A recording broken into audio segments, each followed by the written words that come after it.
वीणाधरं नारदं निम्बादित्यगुरुचदादशगुरु श्री श्रीनिवासादिकान्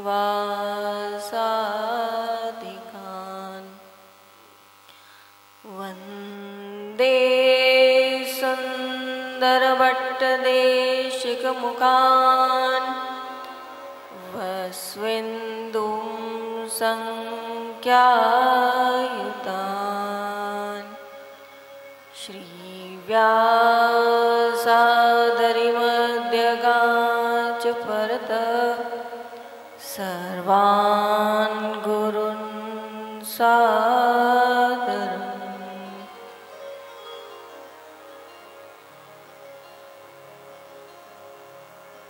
हे निम्बार्कदयानिधे गुणनिधे हे भक्तचिन्तामणि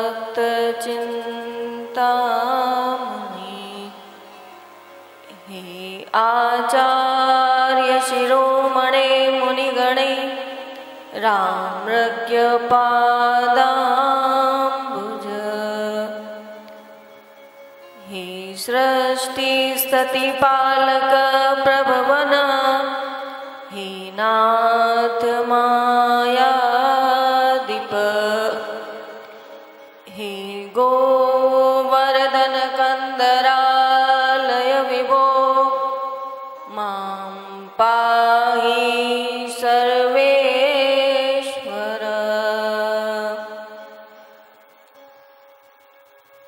आइए कुछ समय के लिए हम थोड़ा कीर्तन करें, उसके बाद में हम सत्संग चर्चा प्रारंभ करेंगे। मेरे तो आधार सीताराम के चरणार विंद, तो आधार सीताराम के चरणार विंद, मेरे तो आधार सीताराम के चरणार विंद, मेरे तो आधार सीताराम के चरणार विंद, राम के चरणार विंद, राघव के चरणार विंद, ओ राम के चरणार विंद, राघव के चरणार विंद, मेरे तो आधार सीताराम के चरणार विंद, ओ मेरे तो आधार सीता राम के चरणार विंद, राम के चरणार विंद, राघव के चरणार विंद, ओ राम के चरणार विंद, राघव के चरणार विंद, मेरे तो आधार सीताराम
बालाजी महाराज की जय हो। सद्गुरु देव की जय हो। सभी भक्तन की जय हो। जय जय श्री राधे। आज हम जिस पावन पवित्र भूमि पर ये सत्संग कर रहे हैं उसका धाम अद्भुत महत्व है। धाम जो धामी से मिलाता है। हम जहाँ पर जिस धाम में है वो माता सीता के द्वारा सेवित है। यहाँ पर वनवास के समय में अधिकांश समय उन्होंने यहीं पर व्यतीत किया। इस चित्रकूट धाम में जहाँ पर कि माता सीता का, भगवान राम जी का, लक्ष्मण जी का भरत जी से मिलाप हुआ,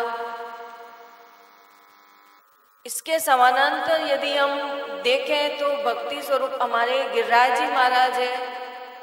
वहाँ पर भी भगवान श्री कृष्ण के चरणों से सेवित है और वहाँ आज भी हमें वहाँ पर भगवान श्री कृष्ण के चरणों के दर्शन होते हैं। इसी प्रकार से हमारे चित्रकूट धाम में भी माता सीता के कल जैसे हमने दर्शन किए, माता सीता के, श्री राम जी के चरणों के हमने दर्शन किए। वहाँ के सारे स्थल देखे जहाँ पर हमें सीता मैया आदि के राम जी के चरण स्थलों के दर्शन हुए। भक्तिमयी सीता माता या भक्ति प्राप्त करने के जो 3 प्रकार के सोपान बताए गए हैं। सबसे पहला है ज्ञान, भक्ति और वैराग्य। जब जीव को अपने स्वरूप का ज्ञान हो जाता है, माया का पर्दा उठाकर जब वह अपने स्वरूप को जान जाता है और स्वयं में जब वह प्रतिष्ठित हो जाता है, तब उसे ज्ञान योग की प्राप्ति होती है। और जब विभिन्न ज्ञान योग के द्वारा जब वह अपने वास्तविक स्वरूप को प्राप्त कर लेता है, तब भी वह अपने भक्ति योग के उद्देश्य को प्राप्त कर सकता है। विभिन्न पुराणों में जीव की विभिन्न गतियां बताई गई हैं।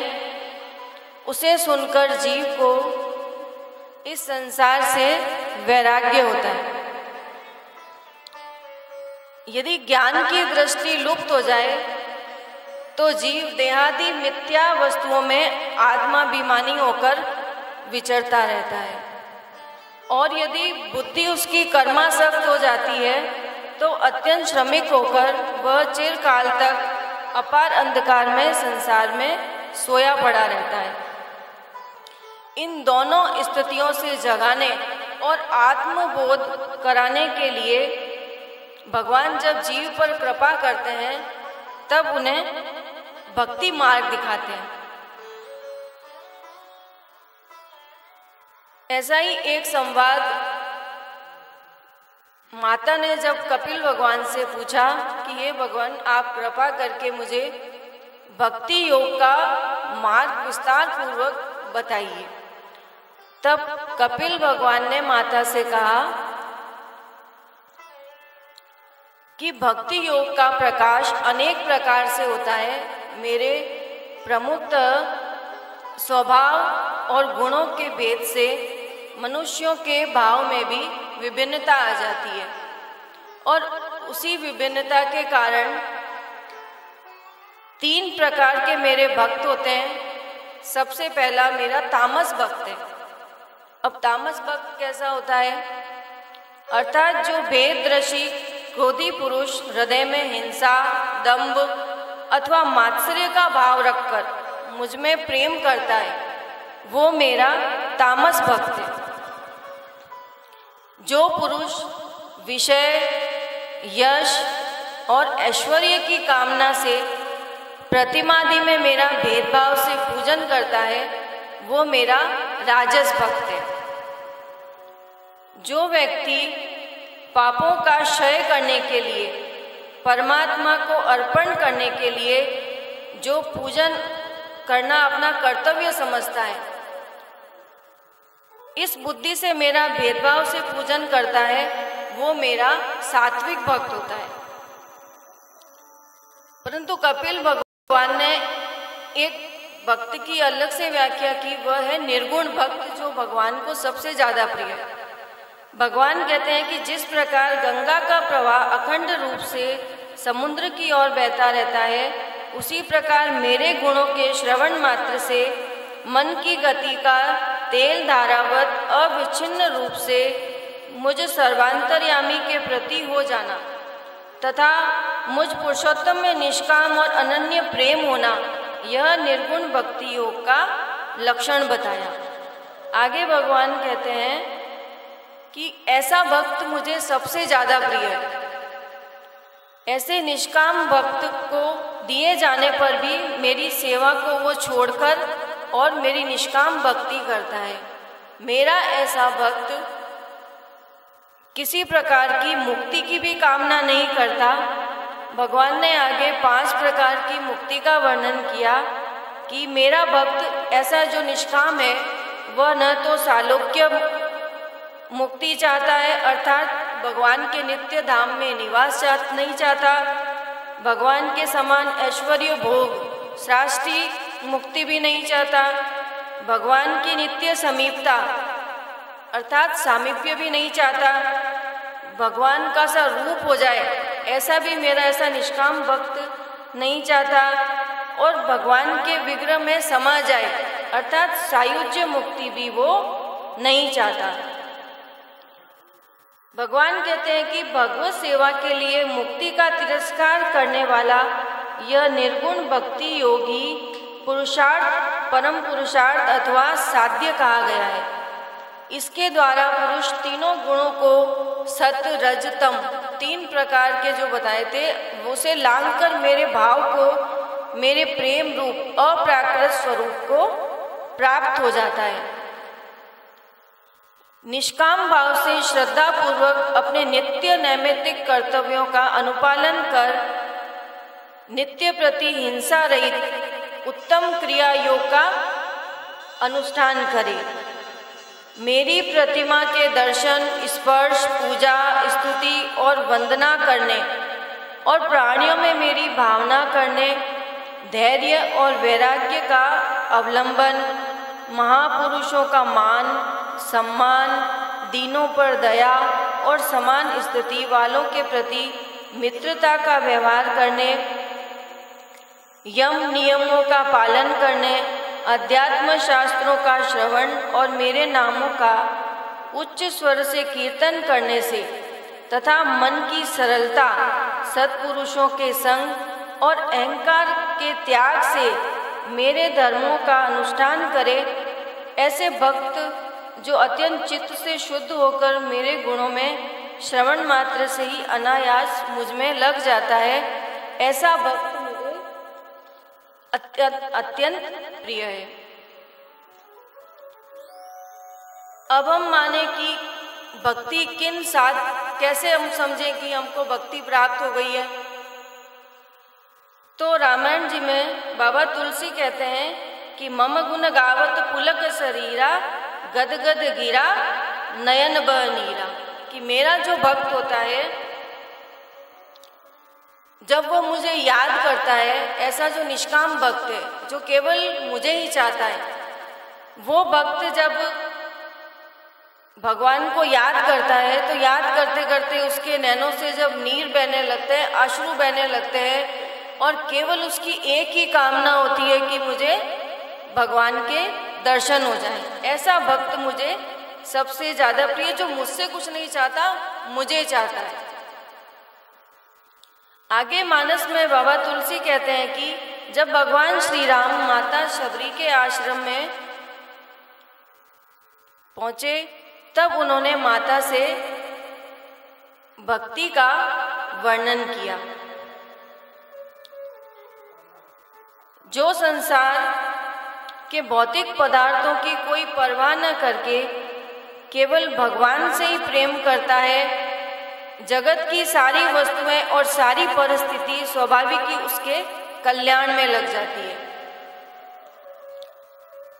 और वास्तविकता में देखा जाए तो भगवान का भक्त वही कहलाता है जिसकी संसार के प्रति कोई कामना ना हो। अगर कामना है तो वो भगवान का भक्त नहीं हुआ। जैसा हमने देखा 3 प्रकार के भक्त बताए थे, रासिक, सात्विक और तामसिक, जो किसी न किसी इच्छा को लेकर भगवान की पूजा अर्चना करते हैं कि भाई भगवान, मंदिर भी हम गए तो हमने भगवान से कामना रखी, भगवान से मांगा, भगवान को नहीं मांगा। हमने प्राय ऐसा ही हमने देखा है कि हम जब भी मंदिर जाते हैं तो हम मंदिर में जाकर कुछ ना कुछ अपनी इच्छा ही उनसे प्रकट करते हैं और बदले में हम शर्त भी रख देते हैं, हे भगवान मेरा बस बेटे को तू पास करवा देना तो मैं इतने लड्डू चढ़ाऊंगा, इतनी गायों को दान दूंगा, ऐसा करूंगा, वो करूंगा। तो हमने वहां जाकर भगवान को नहीं मांगा, भगवान से मांगा।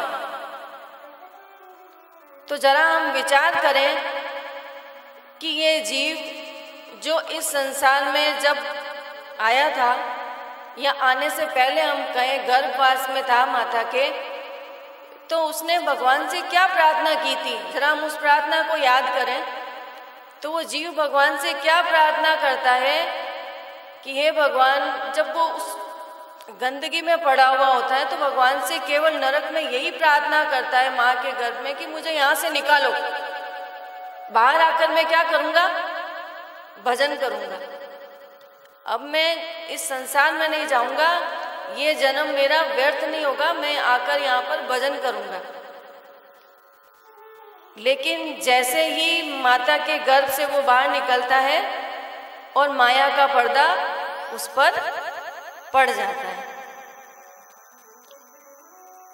और उस स्थिति में वह जो सत्य है उसे तो वो भूल जाता है और जो माया है, जो असत्य है, जो कभी रहेगी नहीं और ना ही रहने वाली है, उसको वो सत्य मानकर संसार में रहने लगता है।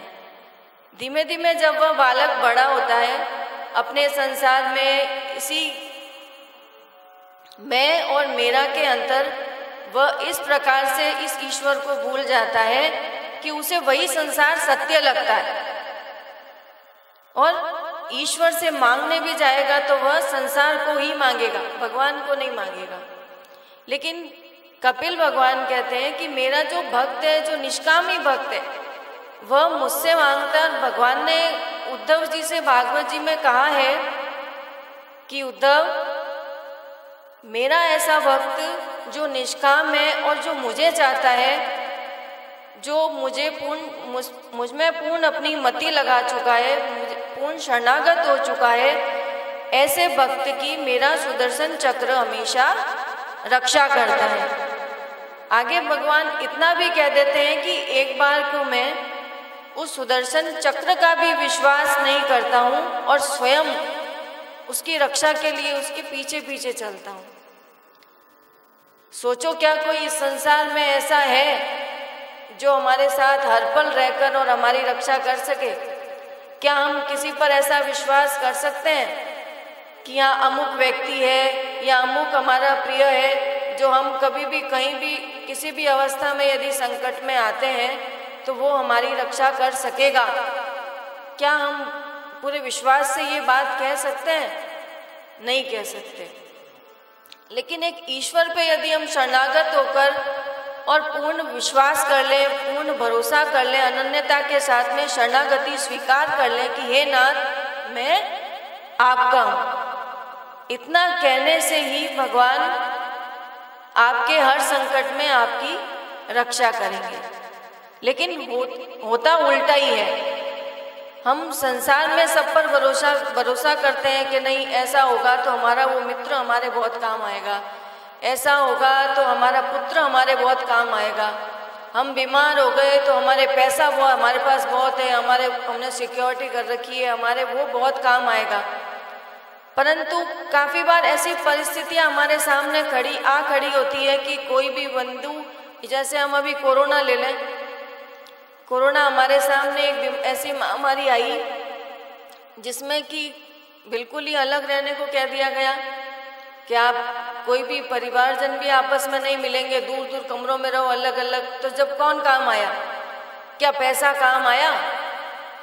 इतने लोगों की जानें गई, कितने लोग इस महामारी में गए, कितने परिवारजनों ने खोया, तो क्या वहाँ पर क्या उस पैसे का विश्वास काम आया? नहीं आया। क्या कोई हमारा बंधु सखा, हमारा परिवारजन काम आया? नहीं आया। लेकिन यदि हमने ईश्वर पर भरोसा किया होता तो शायद वो हमारी रक्षा के लिए जरूर आते और आए भी होंगे। कई भक्तों के साथ उनको पता भी नहीं लगा होगा कि कब उनको कोरोना हुआ और कब चला भी गया, उनको बिल्कुल एहसास नहीं हुआ। तो सबसे पहली बात यही है कि जिस स्थल पर हम बैठे हैं वो भक्ति स्वरूपा माता सीता के द्वारा बहुत लंबे समय तक यहाँ पर निवास हुआ, और यहाँ पर यदि हम इस भक्ति की चर्चा नहीं करेंगे तो इस स्थल पर निवास करना हमारे लिए सार्थक नहीं होगा।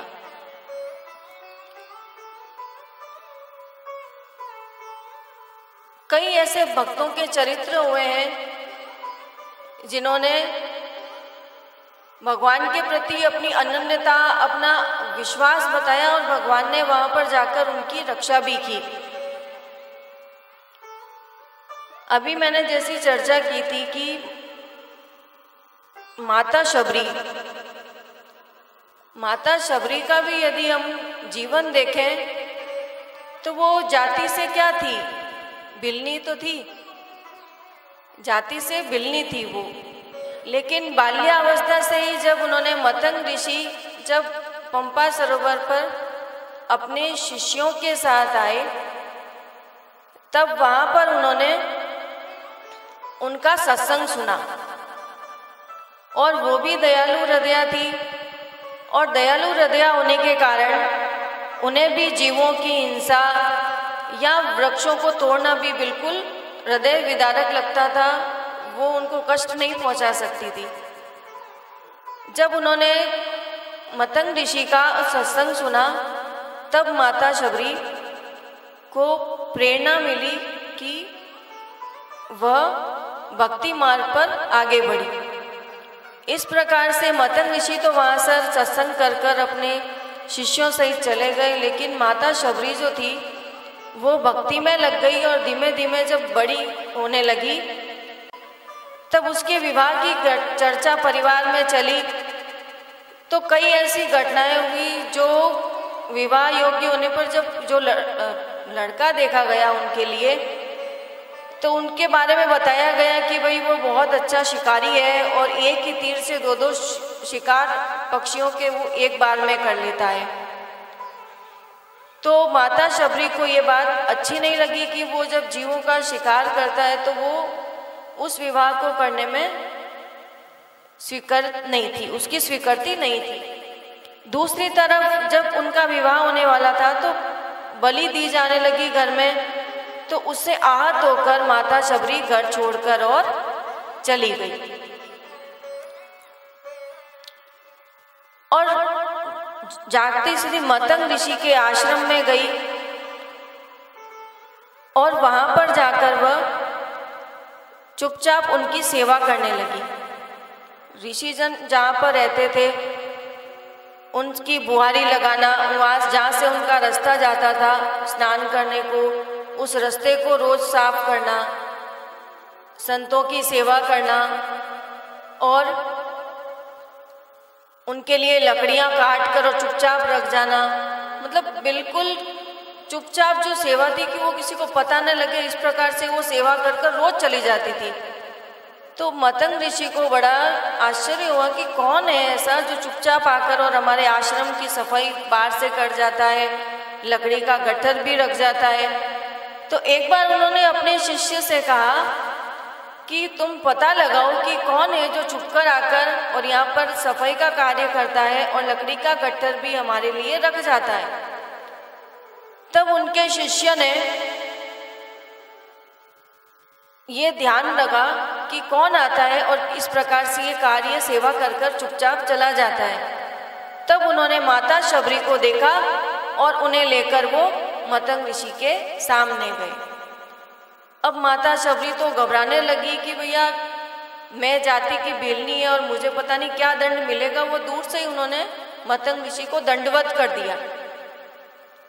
लेकिन मतंग ऋषि ने उनकी सेवा को स्वीकार करते हुए कहा कि भक्ति के अंदर मैया किसी प्रकार की जाति या लिंग, स्त्री पुरुष ये महत्व नहीं रखता। तब माता ने उनको प्रणाम किया और बोला कि आप हमारे गुरु बन जाइए, हमें मंत्र दे दीजिए। तब काफी समय बाद जब मतंग ऋषि इस संसार को छोड़कर जाने वाले थे तो उन्होंने उसे श्री सीताराम का मंत्र दिया कि तुम इसका जाप करो और भगवान रामचंद्र जी तुम्हारी कुटिया पर यहीं रहकर भजन करो और भगवान रामचंद्र जी जब आएंगे तो तुम्हें उनके दर्शन होंगे। और उनके जो शिष्य थे मतंग ऋषि के, उन्होंने उसका विरोध भी किया कि आपने इस नीच जाति की महिला को आपने क्यों गुरु मंत्र दिया और क्यों यहाँ रहकर भजन करने की स्वीकृति प्रदान की। लेकिन जब मतंग ऋषि ने उन्हें समझा दिया तो इस प्रकार से जब मतंग ऋषि इस संसार को छोड़कर चले गए तो माता शबरी वहीं पर रहकर और तपस्या करने लगी और भगवान राम की इस प्रकार से बाट निहारने लगी कि सुबह उठती और बुआरी लगाती, फल तोड़ के लाती। उनका भाव ऐसा था कि वो एक एक बेर को चख के देखती थी कि कौन सा मीठा है, अरे कहीं कोई खारा ना निकल जाए, कभी अचानक से आ जाए और मेरे घर में कुछ उनको पाने को ना हो। तो इस प्रकार से वो दिन रात, जैसे कोई अपने घर में कोई अतिथि आने वाला होता है तो हम उसकी कैसे इंतजार करते हैं, एक एक पल। तो सोचो कितने सालों तक माता शबरी ने एक एक पल रोज उसी घड़ी का इंतजार करना शुरू किया कि कब राम जी मेरे आश्रम में आएंगे, क्योंकि उन्हें विश्वास था अपने गुरु वचनों पर कि गुरु कहकर गए थे कि भगवान राम एक बार आपके आश्रम पर जरूर आएंगे। इसी विश्वास वचनों की दृढ़ विश्वास रखते हुए उन्होंने भगवान राम जी का इंतजार किया।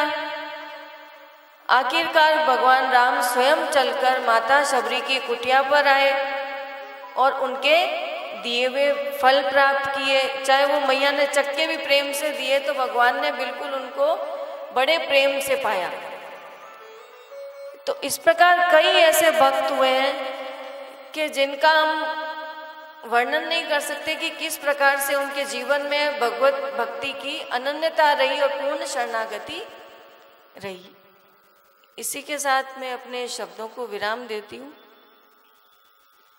शरणं हरि शरणं हरि शरणं हरि शरणं हरि शरणं हरि शरणं हरि शरणं हरि शरणं हरि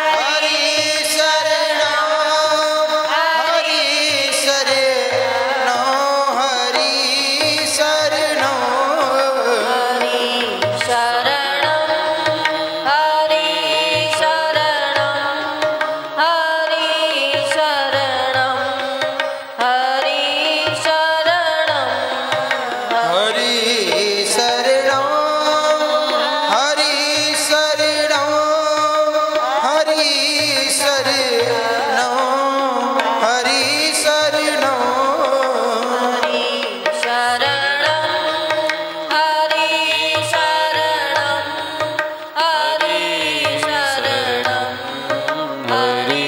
शरणं